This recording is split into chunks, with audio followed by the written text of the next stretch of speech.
All right, champ. Let's talk about one of our favorite topics on the show that the sports PSP, as you called me before, the New Jersey Genius came up with babyface or heel. Now, for those who may not know what babyface heel means in wrestling terminology, babyface means good guy hero, heel means bad guy villain.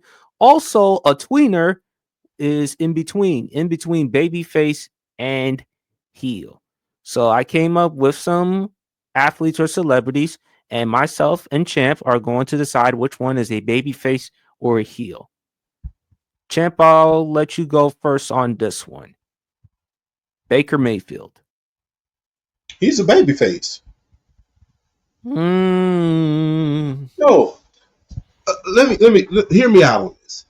okay. When he first came out of Oklahoma, it's safe to say that he was a heel then, considering his attitude, his cockiness, the things that he did at the Kansas game, him, getting into a little bit of trouble. It's safe to say when he came out, and not to mention, him and Colin Cowherd used to have a war of words. I mean, him and Colin Cowherd used to have a Well, war I of words. remember. So it's safe to say when he first came out, he was a heel. Everybody was talking about how cocky he is. He's cocky. But the thing is this. Look at when you look at what he was and what he is now, it's like a 360. You don't hear the cocky. People always are gonna say, yeah, he's cocky, but you don't hear it as much in the press conferences as you did when he was in Cleveland. You don't hear I woke up feeling dangerous as much as you did when you were in Cleveland. Although he's still that same player that goes around swinging his arms, celebrating with his teammates and doing all of that, it's more of a quiet and control bravado now than it was when he was in Cleveland. And everybody wants him to win just to shut up Cleveland. Everybody wants him to win. Remember, me and you have been on record saying this not once, not twice, but dozens of times. Cleveland Browns want an adult in the room. Ooh.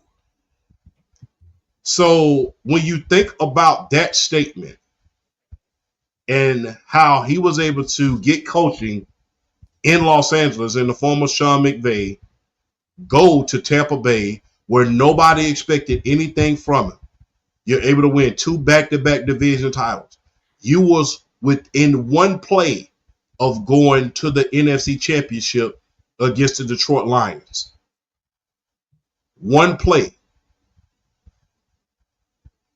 You have to be a babyface because guess what? You went through those growing pains of being cocky. You went through those growing pains of being the number 1 overall pick, playing for a bad organization, someone wanting you replaced, the media getting on to you.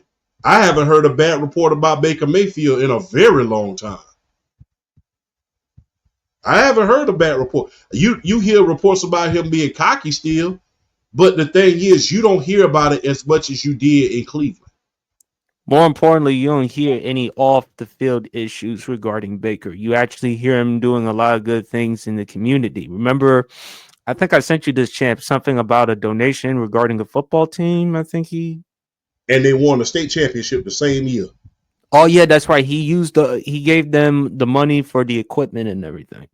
Yes, and they won the state championship that very, very same year. So the thing is, yes, it's safe to say you coming out of college and some of the antics that you had in college, yeah. But the thing is, you went through that maturation process of growing up, of knowing, okay, it's okay to be cocky, but I don't have to be arrogant about it. There's a huge difference. And not to mention, although you have not stepped in and replaced the great Tom Brady, who is the GOAT, you're actually winning. And you're picking up where he left off as far as winning football games are concerned, although you haven't made that next step and won a championship. You're looking more You're looking more like the number one overall pick than you ever did when you were in Cleveland. And he had some good times in Cleveland too, particularly his Yeah, rookie year and his third year. in his third year. So the thing is, for all of the quote unquote cockiness that he did, for all of the quote unquote antics that you heard about when he was in Oklahoma and you saw when he was in Oklahoma, it's been almost a 360 turnaround now that he's in Tampa. And like I said, Colin Cowherd has to be beating his head against the wall because he is holding on tight to that Sam Darnold argument. And Baker Mayfield keeps just knocking it out of the park. And I'm proud of Baker Mayfield. Like I said, he was within one play of going to an NFC championship last year. Not This to year, mention, not to mention, you talked about his time in OU, how he almost gave you a heart attack in that semi-playoff game. yes, the heart attack game part one. So yeah, they gave us fits during that game.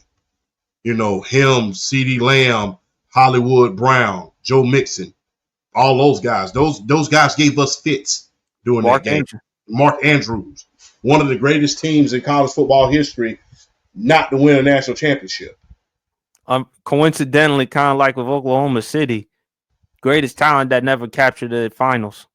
Yeah, but I have to put Baker Mayfield as a babyface because, like I said, he went through that process of being this cocky, arrogant, the world is mine, Scarface type of character.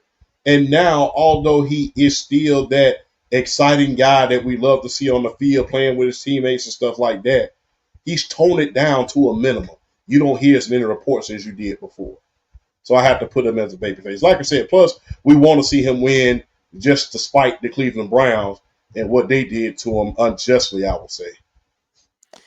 You make a very valid point, Champ, on all the reasons why Baker Mayfield might be a babyface.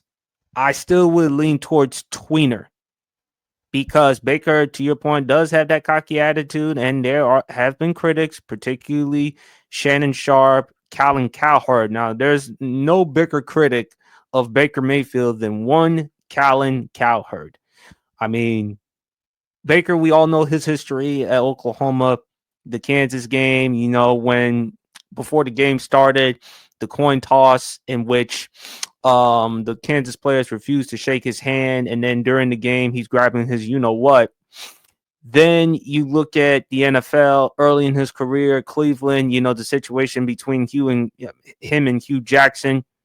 Remember some of the things he said about Hugh Jackson, and then the progressive commercials and things of that nature. But Baker, you feel happy for him to have back-to-back Pro Bowl caliber seasons, turning his life around. I mean, the Cleveland Browns, we talk about how the Houston Texans are getting the last laugh. Baker Mayfield is getting the last laugh because you traded 3 first-round picks just for Deshaun Watson, furthermore giving him $230 million. And you talk about my character or behavior when, wait a minute, hold up. Say whatever you want about me. Yeah, I could be cocky. I can be arrogant. I could be a prick here and there. But Deshaun's? Have you forgotten about his off-the-field issues? And yet you still want an adult in the locker room or at that position. I would say tweener because Baker still has some of that cockiness in him. And again, Champ, there are gonna be some critics, particularly Colin Cowherd or anyone else that's gonna say anything about him. And Baker, I think Baker should be more conversations of top 10. Considering how well he has played these past 2 seasons, you have to at least consider him a top 10 quarterback. And they're going to look at him as a tweener because Cleveland Browns, you had a chance to go with either Josh Allen or Lamar Jackson. And unfortunately for Baker Mayfield, that's what he's going to have to deal with because 2 of those guys, although they haven't captured a championship, but 2 of them combined have 3 MVPs. Mm-hmm. Josh Allen 1, Lamar Jackson 2. Lamar Jackson, statistically best year of his career. Better than actually, in my opinion, the first year when he won the MVP. and he didn't win the MVP. Matter of fact, you even said MV3 for Lamar. I had Josh Allen. I think that's the other reason why people are going to hold that against Baker Mayfield. But if you actually look at it at the time in Oklahoma, Baker was the proven guy. Even though Lamar Jackson won a Heisman Trophy, remember Bill Polian, remember what he said, the great Bill Polian about Lamar Jackson coming out of college. Josh Allen, was it because of the competition at Wyoming? Or also because of the fact that as a passer, he was raw. He wasn't as refined. He wasn't as good as he is right now, champ. And when you look at Baker, he's a heel because, again, there's going to be critics of him, particularly Calvin Cowherd, and they still don't like his brash and cockiness. But he's also a babyface because, hey, teammates, they love him. You haven't heard a negative thing about Baker since his time in Tampa. Baker is now a father now, so he's pretty content. He's really happy with fatherhood and being in Tampa. A lot of great things he's done for the community, and Baker Mayfield has a lot of promise. And also, what's so unique about Baker, he does. I mean, it's kind of like with Shawn Michaels. He may not be as talented as Shawn Michaels, but again, he's the little guy that has the huge chip on his shoulder. And he feels like, watch what I can do. And Baker is capable of giving you some big performances. So when I look at Baker, I think he's a tweener. He's a baby face because people do like him. People do feel bad for him after what happened in Cleveland and getting his successor in Deshaun Watson. But he's also a heel because at the same time, there's going to be critics like Calvin Cowherd and others that will say negative things about him. Yes, indeed. And like I said, Colin Cowherd literally tried to bring that young man on the show and embarrass him, but to no avail. And the Don't you guy, find that ironic? Don't you find ironic though, champ? He bashed Baker Mayfield more than Lamar Jackson. oh yeah, but the thing was, I don't even give him a pass on that. He said Josh Rosen was going to be better than Lamar Jackson. So that just goes to show you how smart some of these commentators are. And that dude didn't even last for about 1 year. He ended up He moved on because remember the following year, and shout out to our guy Donnie, diehard Arizona Cardinals fan. They had the number 1 overall pick in 2019 and drafted my other OU brother, Kyler Murray. Mm-hmm. So yeah, I mean, so that doesn't say too much about his judgment because he's like, yeah, he's not Josh Rosen. Yeah, go back and look at the footage. So Right. that doesn't really say too much. I mean, everybody knew that Lamar Jackson was gonna need some polishing, just like Josh Allen. A lot of those quarterbacks in that draft class were raw, including Baker. So especially because of his height. So each one of them needed some polishing. But for him to just go all off on a limb and just kept talking about Sam Darnold during that time, and even after Baker Mayfield made the playoffs, you still tried to put him in a bad situation. Still try to put him saying, I don't respect you because, your hat is turned backwards towards the logo when you go to the press conference. Who cares? Can you play football? Quarterbacky, as he calls it. Yeah, I don't know. I don't know what the blue blankety blank does that mean? Quarterbacky. What that mean? I don't know what that means. I don't. Honestly, champ, I don't know what the fuck that means. That's just bullshit.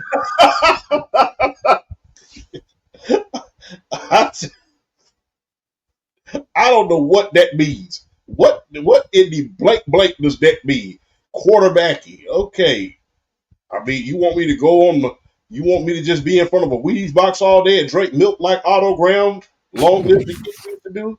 What do you want me to do? What is your when they say stuff like that, what is your definition of quarterbacky? I don't know what that means. I still don't know. I don't know. I think this is a pretty obvious one. Ndamukong Suh. Oh man. he was a heel for the 25th power. Yeah. Yeah,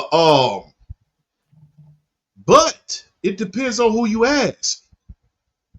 I mean, he's a heel in our views, but you got to ask yourself this: would he have been a heel, let's say, in the 70s, the 80s, or the 90s?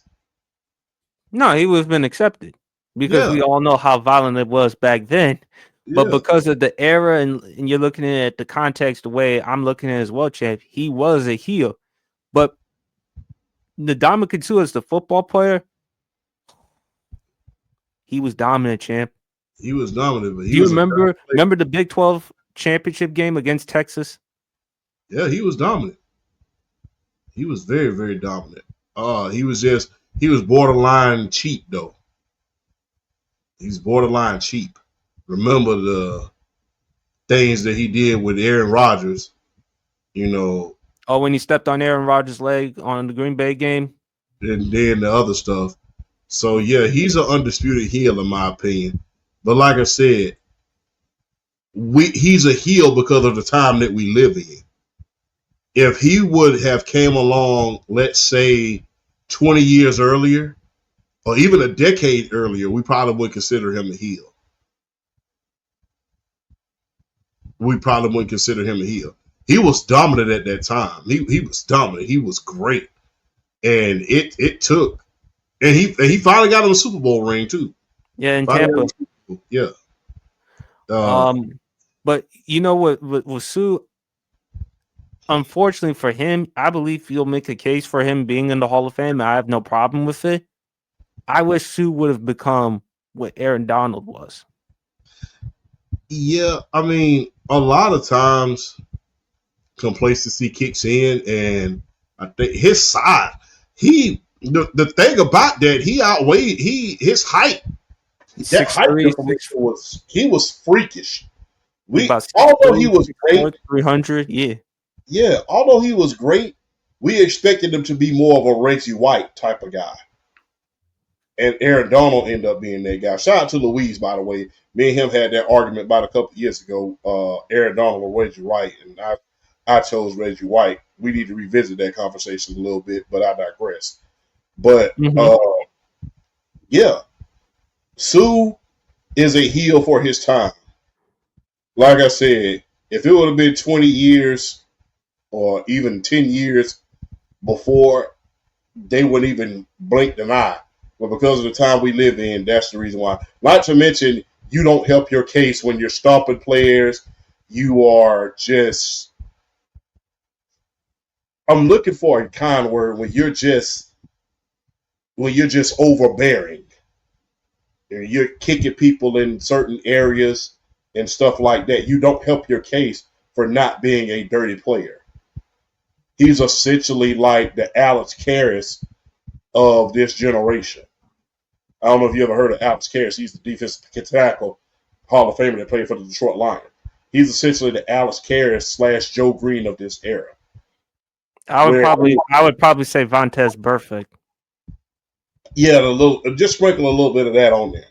Yeah. Because yeah, the thing is this: if you go back and look at Joe Green and Alex Karras, a lot of the stuff they did was borderline cheap. Remember, Joe Green stomped on guys, used to hit guys, used to elbow guys in the face after the play, stuff like that. But yet he was beloved.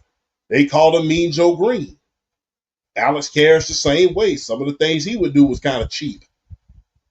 So if he would have played in the NFL even 10 years earlier than he did, he probably wouldn't have blinked an eye during that time. But because he played in the modern day times a little bit more social media conscious, he was labeled a villain, which rightfully so. Like I said, he didn't help his case in a lot of the things that he did. Remember, him flying through the air and then kicking Aaron Rodgers. What he did to Jay Cutler, ran him down and just drug him through the ground. Remember the Thanksgiving game against the Packers and the Texans when he hit Matt Schaub in the groin? Yes, he hit Matt Schaub in the groin. So he didn't really help his case. But like I said, had it been 10 years earlier, we would have been screaming a different tune. But because of modern day time, he is considered an undisputed heel. I mean, even Tom Brady said he didn't like. He was like, I'm not going to talk to you. He had that old school feel to him, but it's just like because he was so cheap at times, you hated it. Did you felt? I feel like Champ. You know what he could have been. To your point, Champ. If he played back then in that era, he would have been Detroit Lions back then with the Ndamukong Suh would kind of been to some extent like the bad boys of the Detroit Pistons. If the bad boy Pistons with Bill Lambier, Rick Mahorn, and Dennis Rodman would be playing in today's game, we would view them as heels. But because of what they were, their uniqueness, what they brought to the game, how they invoked the Jordan rules, they're viewed as baby faces or tweeners. Yeah, I mean, if you want to look at any evidence on how a player would have been viewed back then versus how he's viewed now, don't just look at Ndamukong Suh. Look at Draymond Green. Yeah. If Draymond Green would have played in the 90s or the 80s, He would have fit right in he would because have fit right in. he would have fit right in because of that type of old school mentality, and plus he talks trash just like the rest of them. Yeah, He's our Dennis Rodman of our generation. But just like Dennis Rodman, he could be annoying or obnoxious, but at the same time, smart. Rodman doesn't. I mean, Rodman, just like with Rodman, Draymond Green is also smart, has a strong IQ as it pertains to basketball. Rodman as well too. yes. But like I said, because him and Sue, unfortunately, they was born in a time where the game was a little bit more, I will say, family friendly than it was back in the 80s and the early 90s. Nowadays, they're concerned about more the image, not about the big hit. But yeah, you got to put the Ndamukong Suh as a heel. He was a monstrous heel. He was the Vader of the NFL. Just being real, he was the Vader of the NFL. And he was monstrous, and at his best, he just could not be stopped. But yeah, I mean, you got to put him as the heel, and he was monstrous, but he was good about it. I mean, I don't know who was the bigger villain during their time. I don't know if it was him or James Harrison, but they both were just Well, there monsters. was. I mean, Vontez Burfict would say otherwise. Uh, yeah, but You got to include him, champ. I mean, yeah, yeah, he was cheap as well, so I got to include him in that conversation. hmm I'm gonna get a lot of flack. I'm gonna piss off a lot of people by bringing him up. Tim Tebow. He's a babyface. He's an undisputed babyface. Look, I understand that people these days, let me be fairly, don't like certain views that he has, but he's squeaky clean. I mean, what more do you want from him? I mean, he goes to church. He was essentially the AC Green of the NFL. You remember AC Green? He didn't do a lot of things that his teammates did because of his Christianity and his faith. I think that people give Tim Tebow a lot of flack for that because when you are, I'll just go out, when you're not a prick, people are anxious to give you more chances than you really deserve. I'll say that again for the people who are watching. When you are not a prick, people are willing to give you more chances than you really deserve. Tim Tebow wasn't a quarterback by a long shot in the NFL, although he did make the playoffs. But the Broncos and the Jets was willing to take a chance on him. And then his old coach even brought him back for one last hurrah to play tight end, Urban Meyer, because he was that good of a guy. I mean, when you are a good man, you get a lot more opportunities than guys who are more talented than you, but don't or that are not worth necessarily the headache that you are. And I understand people are going to get onto him about kneeling and always praying, but guess what, man? That's something that should be praised rather than looked down upon. If you are into your faith, into doing the right thing, into being the best man that you could possibly be, I think that should be applauded. But like I said, he got more chances than he should have because, he was a good man, but he wasn't necessarily a good quarterback. Two things can't be true at once. But there's nothing you can point at to Tim Tebow to say, I hate. When he was at Florida, he prayed with the kids. He would pray over the kids. He would do so many great things. And it's just like he would look. That was the guy that I looked at in 2006, 2007 and say, if I could be like any person, that's who I would be like. Squeaky clean image. And it was authentic. It was authentic. And for you to be squeaky clean in a place like Florida, the Florida Gators were concerned, and considering how much controversy came out of that team alone in college, for you to be that squeaky clean and that talented all at the same time, no dirt upon you, no bad news, great teammate, great person. How can you not want that person to succeed? Like I said, I think that they kind of did him a little dirty in Denver because he did make the playoffs. What I would have done if I was Denver, I said, look, we finna sign Peyton Manning. You need to sit behind him and learn. Well, he did go to New Orleans and try to learn behind Tom Brady, but unfortunately that didn't work out. Yeah, but I wish that they would have just let him sit down and learn behind Peyton Manning. I think that would have did him some good. What did But him dirty was New York, champ. No, I'm yeah, serious. At some point during that season, didn't matter whether the Jets were going to make the playoffs or not. At some point, I might as well throw him into the fire because if I'm getting this type of production from Mark Sanchez, who during that season became the butt fumble, by the way, led the NFL in turnovers that year. At some point, whether you wanted Tim Tebow to come here or not, just throw him in, just let him play a couple of games and then go from there. Because here's the thing, champ, how the way they did him dirty. Remember, they made Tim Tebow gain weight to be a gimmicky gadget type of dude. They made him to be like a fullback, a tight end, a punt protector, a lot of things. And when they brought Tebow in, it was going to be it was going to be a fire day for the media, particularly the New York media, because the moment Mark Sanchez started stinking up the joint, wouldn't we want to hear Tebow at some point in the game playing? Champ, yeah, I have him as a tweener. The reason why I have Tebow as a tweener, I would not say I hate Tim Tebow. I would never say that. But I can understand people feeling envy or jealous of Tim Tebow. And I'm sorry, champ, that is fair to say, even though you can say, hey, nepotism, it's happened before, but at the same time, that doesn't mean that should happen.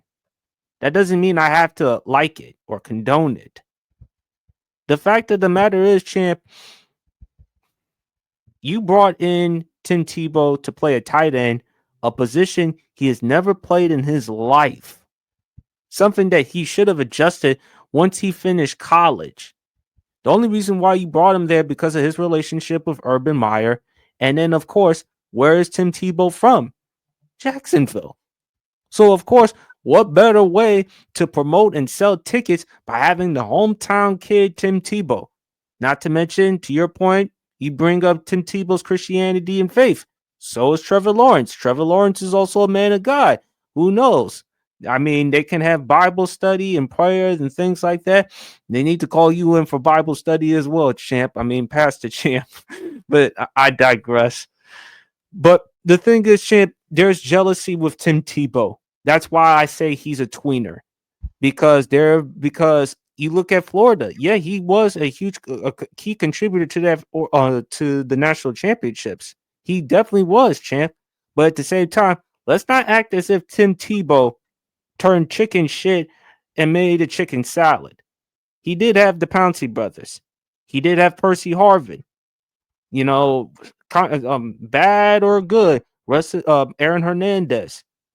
So he did have talent to work with. Trent, shout out to our guy Trent. He's made that argument before, just how loaded that team was. And then I just think the reason why I say tweener champ, I just think he's gotten so much attention. Um, I just think he's just gotten so much attention on the NFL level. And yes, I have no problem with anyone following the Lord, anyone believing in God and doing things of that nature. And Tim Tebow, by all accounts, is a great guy. But champ, he's gotten opportunities, several opportunities that so many people would beg to have. I mean, after the NFL, after Denver, okay, he goes to New York. That didn't work out. I put that on the Jets organization for the reasons I mentioned. They sabotaged him. Okay, so he goes to New England. He's the backup behind Tom Brady. Couldn't even make a roster spot. Then he goes to Philadelphia. Couldn't finish the season. Didn't work out for him in Philadelphia. Then he tries out for baseball, champ. Let's not forget baseball. To me, Tim Tebow, I look at the poster boy for opportunities. And he's gotten opportunities. And look, I'm not knocking Tim Tebow for capitalizing on the opportunities. Heck, if it were us, we would capitalize it just like Tim Tebow. I say he's a tweener because I feel like he's gotten opportunities that I just don't think he deserves. And there are so many other people that are more talented than him that haven't gotten the opportunities like him. But because it's Tim Tebow's aura or platform, because of his Christianity and faith, another reason why people like him, that overshadows his play. And I thought sports to me was a meritocracy, champ. Yeah, but I'm gonna just be real. Let's talk about me and you. If I was a prick, would you be as anxious to work with me as you were now? Yeah, Probably not. it depends on what I mean. Look, if you're a prick, but at the same time, if you're productive enough, I would tolerate it. But the thing is that makes you a lot anxious to work with someone. And we've seen it before. And the thing is, that's why I said, when you are a great man, despite your talent being a fifth of what everybody else is, people are more anxious to work with you because they know you're going to work hard and put your best foot forward. And yeah, people are going to say, well, he got opportunities that other people kind of shouldn't have. Okay. The thing is, everybody knew when he came in, although he may not be the most talented guy, he was going to put his best foot forward. And he was not going to make me as a person look like an idiot that I brought him here. Even in his shot at tight end, he did his best, and then he acknowledged, and then when he failed, he held himself accountable. When he got cut from Jacksonville, he said, I didn't do enough to stay. I didn't do enough. Baseball, I didn't do enough. What can you ask for a person other than, hey, I'm taking accountability for the fact that I didn't do enough in order to impress the people that are trying to pay me in order to do something? And like I said, and I hate to be regurgitating, but like I said, when you are not a prick, people are more anxious to work with you than when you are.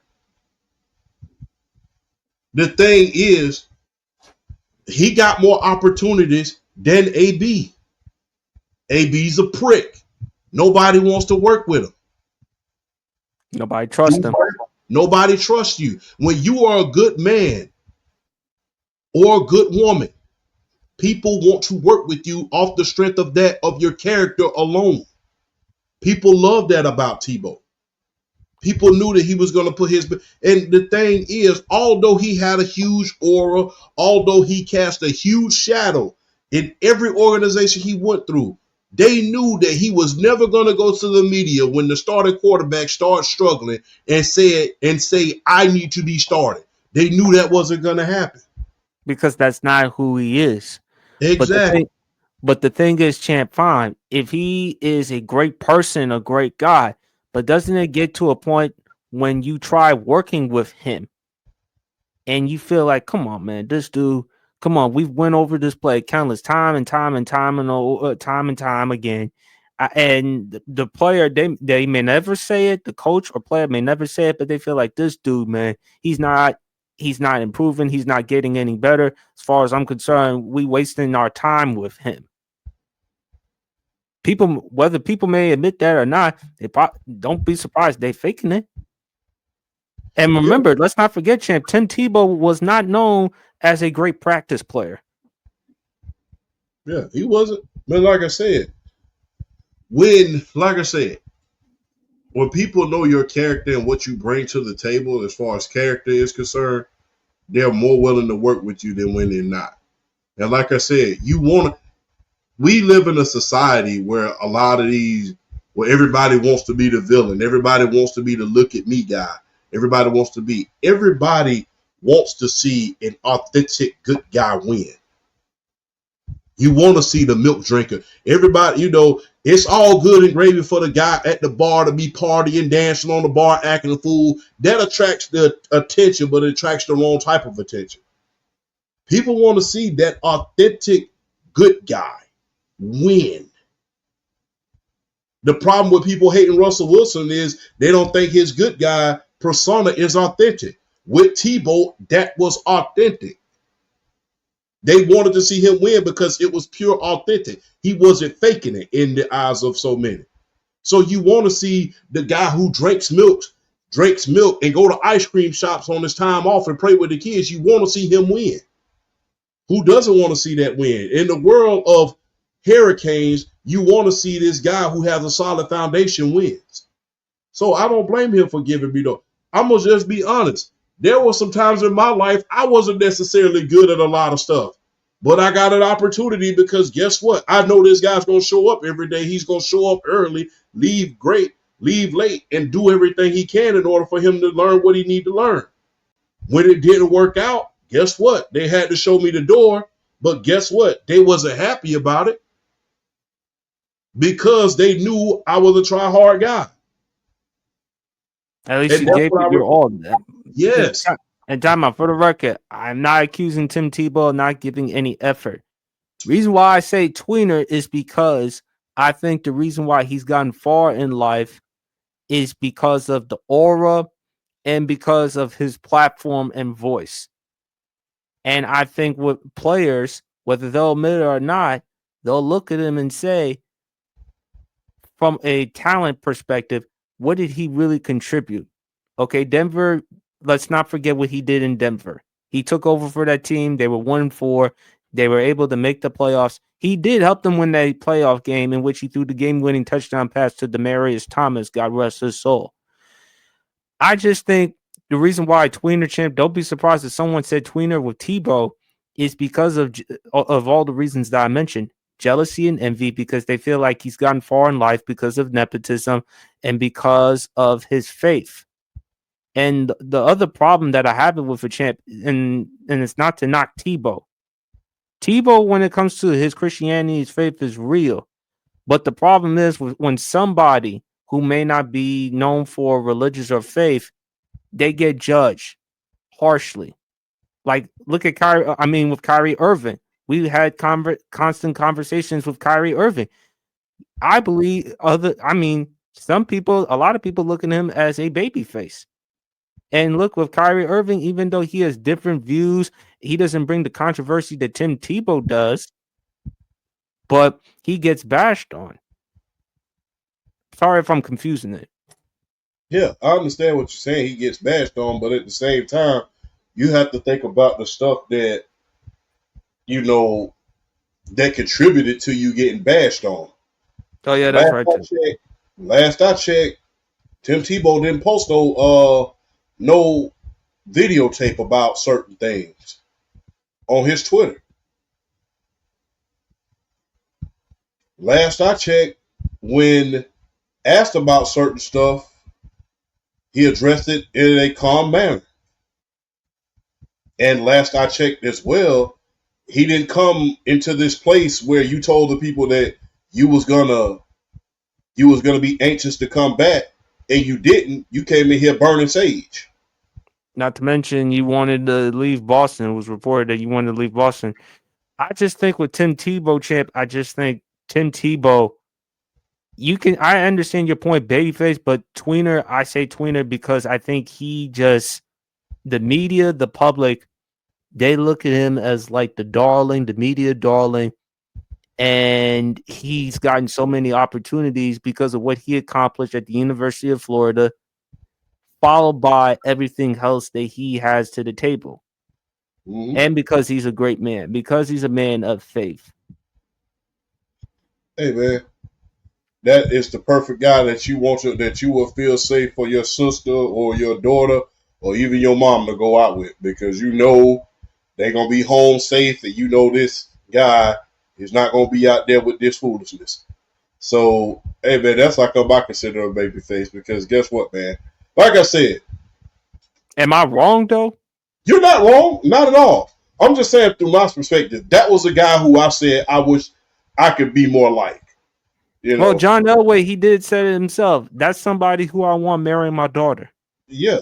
But that's a guy who I really said I wish I could be more like this dude, because you know, for him to be loud about your faith, to be loud about everything that you believe in, it's a lot of things. It's hard for me to be loud about. So it's just like, for you to put everything loudly and say it loudly, and like I said, although your faith and your Christianity is loud, your humbleness is just as loud.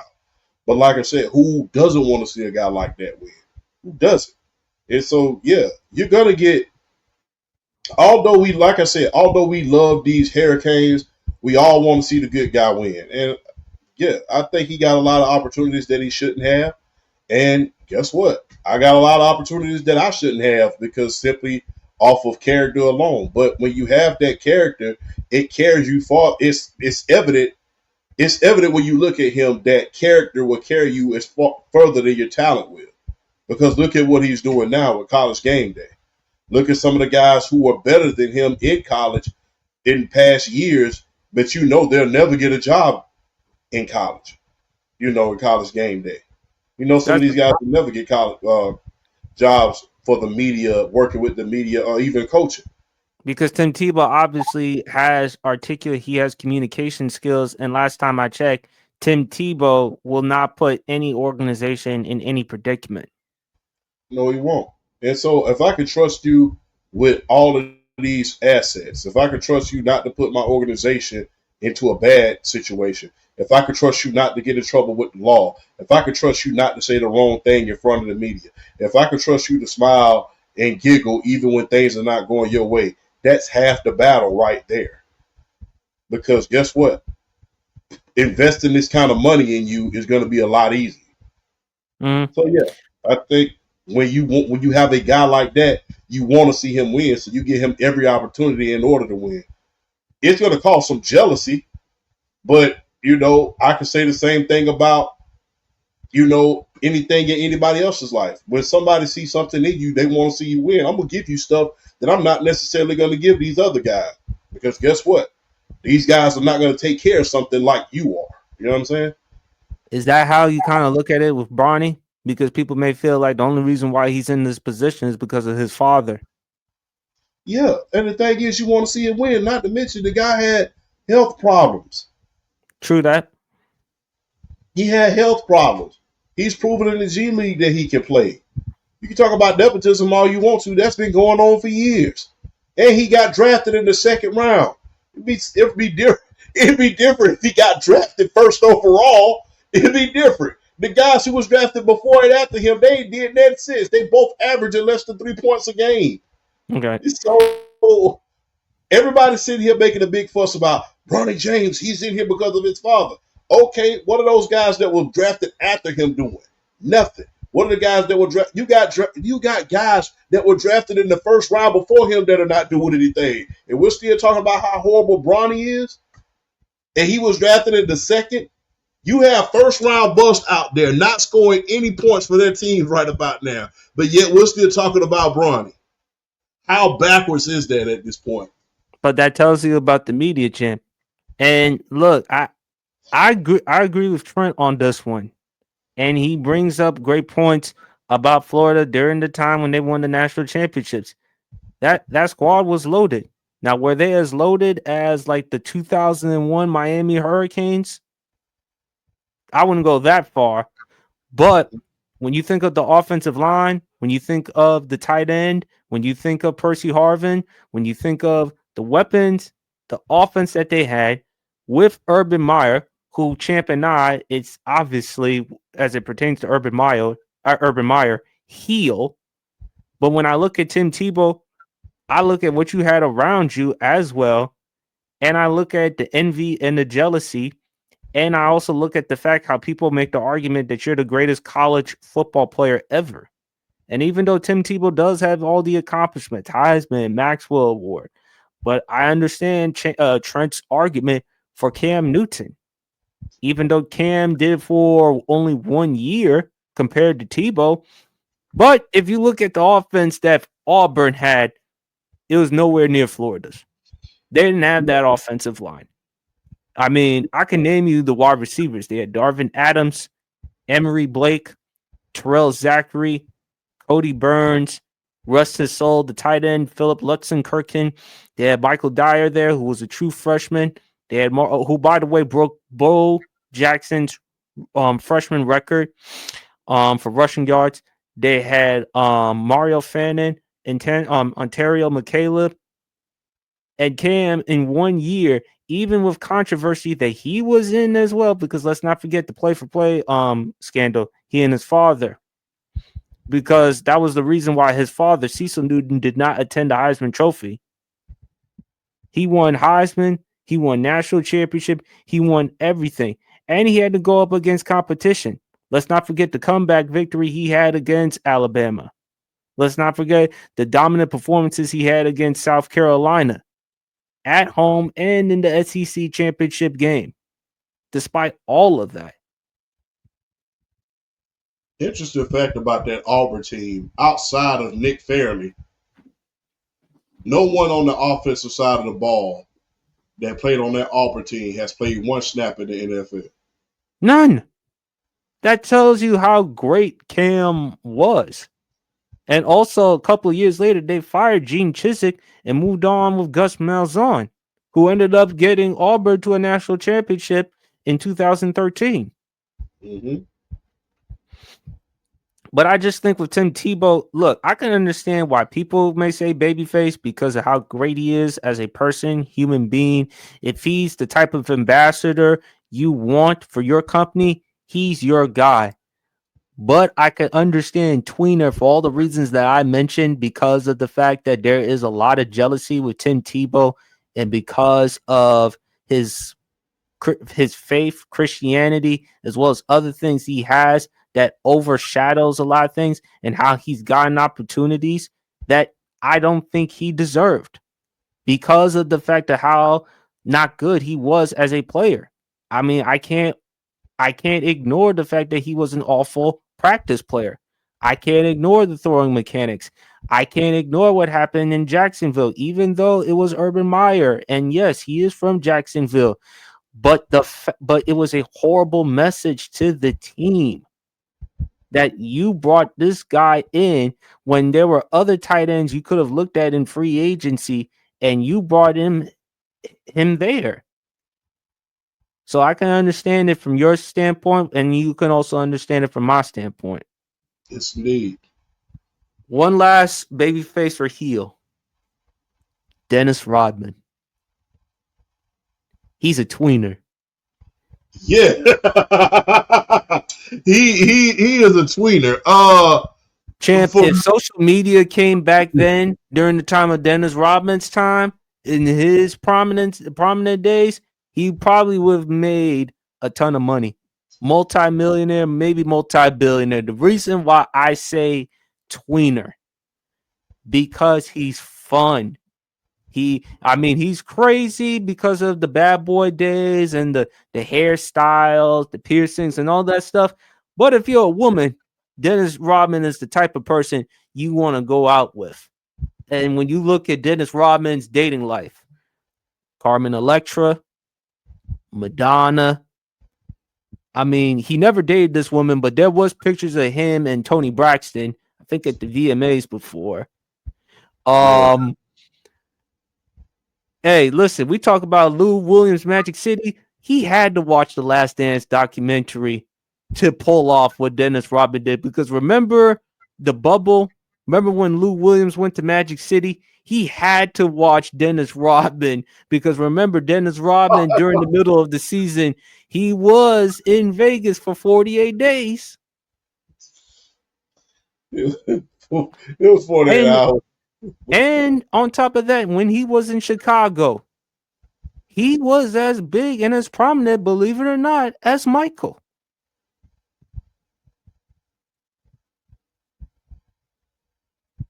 And let's Yeah. not forget and off the court, how the way he was as a promoter.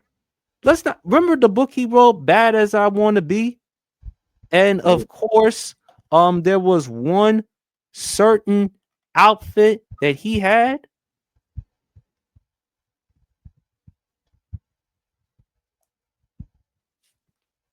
And how the way he was entertaining people, how the way all the women were adoring him. Cindy Crawford, go watch the video of Dennis Rodman and Cindy Crawford. Go watch all the other things with Dennis Rodman, man. He was a tweener, and Dennis is all about peace. Whoever thought that Dennis Rodman, of all people, would get President Trump and Kim Jong Un together? Does that actually happen without Dennis Rodman? Probably No. not. No. Oh, man. I ain't gonna lie, man. Look, I had Dennis Rodman's jersey. I love Dennis Rodman, man. I had his shoes when it came to Converse, and I had his shoes when he went to Nike. I had both of them. Man, look, Dennis Rodman is a tweener only because of some of the antics that I would say the perception of the antics. Remember when he headbutted the referee? Never forget that one. Not to mention when he kicked the photographer on the sideline. Those things kind of make you heelish. Not to mention when you was at the Bad Boy Pistons, you had a bad boy image then. Or him But headbutting the referee. yeah, I remember that. But the thing is, when you think about his personality, he's so bad he's cool. Like I wish I could go out and just, be a part of the NWO. Man, I wish I could go out and just run after a basketball game, go out on a date with Carmen Electra, bro. You wish you could do stuff like that, man. Did you hear I the mean, story about what Carmen Electra and Dennis Rodman did on the court together? yeah. But the We get rumor we, had we it that he did. Oh my bad, go ahead. no, go ahead. Rumor had it that he dated Jeannie Buss as well, so he was out there. He was out there switching them up like cable subscriptions, my man. So it was crazy. So I You know the want reason. You know the reason why Madonna dumped him. to. Yeah, I heard about that, but hey, this is a family show. But No, it was because again, Dennis didn't want to be Madonna's baby daddy. yeah.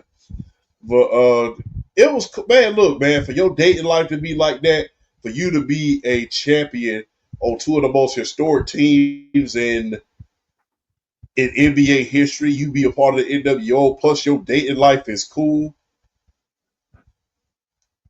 man. And the thing is, the reason why he was so beloved in Chicago, he was more accessible than Michael Jordan. He was more accessible. He was like a man of the people. It's just like Jordan was the Teflon Don versus, Dennis Rodman was a man of the people. He out there, hanging out at the club, signing autographs, partying, drinking kamikazes. Like I said, he was so bad, he was cool, man. Hey, man, look, If I could hang out with any three people in my lifetime, I've always said this. If I could hang out with any three people and just party for just like 1 or 2 days, it would have to be Uncle Luke, Dennis Rodman, and Charles Barkley. For me, it's Dennis Rodman and Mike Tyson. So, well, I would love to see that. That would be crazy. But I have to say, Uncle Luke, Dennis Rodman, and Charles Barkley. Them are the three guys that I would love to go to a bar with and have one of them crazy nights with, man. That would be epic. But to your point, man, I gotta say Tweener. Because like I said, he was so bad, he was cool. He was the attitude era, really before the attitude era really kicked in. And he was perfect for the NWO. I mean, he was perfect being a part of that. Yeah. And it's so ironic that doing a certain match at Bash at the Beach, he was the one being perceived as the bad guy, especially when you consider some of the stuff that happened off the court. But I have to say Tweener because, you're going to see, the kicking of the referee, the kicking of the photographer, the headbutting of the referee. You're going to see things like that, and that's going to add to the heelish thing. But when you think about the personality as a whole, you really wasn't, like I said, it was so unique and the look was so good. And it's just like there was nobody who was quite like Dennis Rodman before nor since. And Not to mention what he did for the LGBTQ community. Yeah. And he was in fact, he was the first time, I was just gonna put it out there. The first time I ever watched the RuPaul show was because of Dennis Rodman. I want to see him on it. So, Yeah. remember that didn't come, back then that was considered, not kid friendly. But I stayed up and broke a few rules just so I could see Dennis Rodman on it. So yeah, that was a bridging of the gap, if you will. And it was good to see. When you look back on it, you see things that kind of bridges gaps. And Dennis Rodman being on that show, him being as big as he was, him just being on that show was huge back then. And Yeah. if that was to happen now on a show, it would be a lot of controversy, much more than it was even back then, because the internet is very, very loud. Like it was controversy back then, but people understood. But the controversy now that was stir up is crazy. He would have But made yeah, a lot of money back then if there was social media back in the 90s. yeah, but yeah, I watched that show just to see. I watched that show when I found out about it. I'm like, I'm gonna have to break a few rules tonight in order to see Dennis Rodman on there. Like I said, Dennis was one of my favorite players growing up, man. Like I said, especially considering how I was when I was a child. I was, I I know, wore ties. I know, Mama Champ was not Dennis Rodman's cup of tea. No, mom hated Dennis Rodman. The thing was, mom and dad put me in ties. I wore ties and button ups and sweater vests to school. So, and I had about 5 pairs of loafers when I went to school. So you can imagine Dennis Rodman, Allen Iverson, Nick Van Exel, some of my favorite players who was the bad boys. They didn't like me liking those guys. So considering, me being all button up and stuff like that, having to learn how to tie a tie and stuff like that when I was a child, to liking Dennis Rodman because he's so bad that he's cool, liking the NWO, loving the Attitude Era, loving Pearl Jam, loving stuff, loving Nirvana and stuff like that. That wasn't necessarily considered popular. So yeah.